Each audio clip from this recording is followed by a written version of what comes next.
জয় মধুসূদন এমজয় কিচেনে সকল বন্ধুদের স্বাগত জানাচ্ছি। আজকে আমার রেসিপি বরবটি দিয়ে।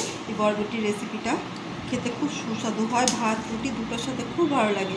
বাচ্চারা তো বরবটি বা কোনো সবজি তো খেতে চায় না, এইভাবে করে দেবেন, দেখবেন চেয়ে খাবে, এতটাই সুস্বাদু হয়। আর রেসিপিটা ভালো লাগলে লাইক কমেন্ট অবশ্যই করবেন আর সাবস্ক্রাইব করে আমার পাশে থাকবেন। আসুন ভিডিওটা শুরু করি। দিয়ে দিচ্ছি সাদা তেল 3 থেকে 4 চামচ মতো। তেল গরম হয়ে গেছে, এবার আমি বাদাম ভেজে নেব। বাদাম ভাজা হয়ে গেছে, এবার আমি তুলে নেব।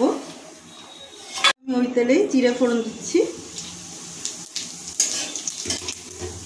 জিরেটা ভাজা হয়ে গেছে, এবার আমি দিয়ে দিচ্ছি পেঁয়াজ স্লাইস করে কেটে নিয়েছি, 4টে পেঁয়াজ বড় বড়। এটা আমি সতে করে নেব। পেঁয়াজ হালকা নরম হয়েছে, এবার আমি দিয়ে দিচ্ছি কেটে রাখা বরবটি। এখানে আমার 750 বরবটি আছে। এটা আমি পেঁয়াজের সঙ্গে মিক্স করব। 5 মিনিট নাড়াচাড়া করে নিয়েছি। বরবটি হালকা একটু নরম হয়েছে, এবার আমি দিয়ে দিচ্ছি লবণ আর দিয়ে দিচ্ছি কেটে রাখা কাঁচা লঙ্কা।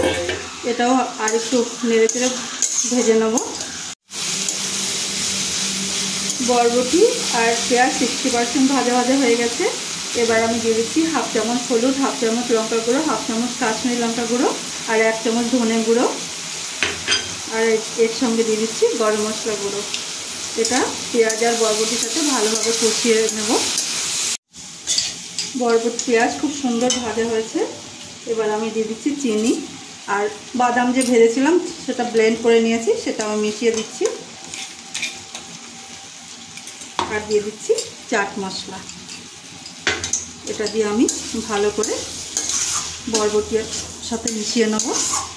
বাদামের গুঁড়ো দিয়ে লো ফ্লেমে কুক করেছি আর চিনি দিয়েছি। আপনারা চাইলে, যেহেতু পেঁয়াজে একটা মিষ্টি ভাব থাকে, আপনারা চিনি নাও দিতে পারেন। আমি একটু মিষ্টি মিষ্টি খাবো বলে একটু চিনি দিয়েছি। আর আমার রান্নাটা রেডি, আমি এক্ষুনি নামিয়ে সার্ভ করব। আজকের বরবটি রেসিপিটা যদি খুব ভালো লাগে তো লাইক করবেন, শেয়ার করবেন আর সাবস্ক্রাইব করে আমার পাশে থাকবেন।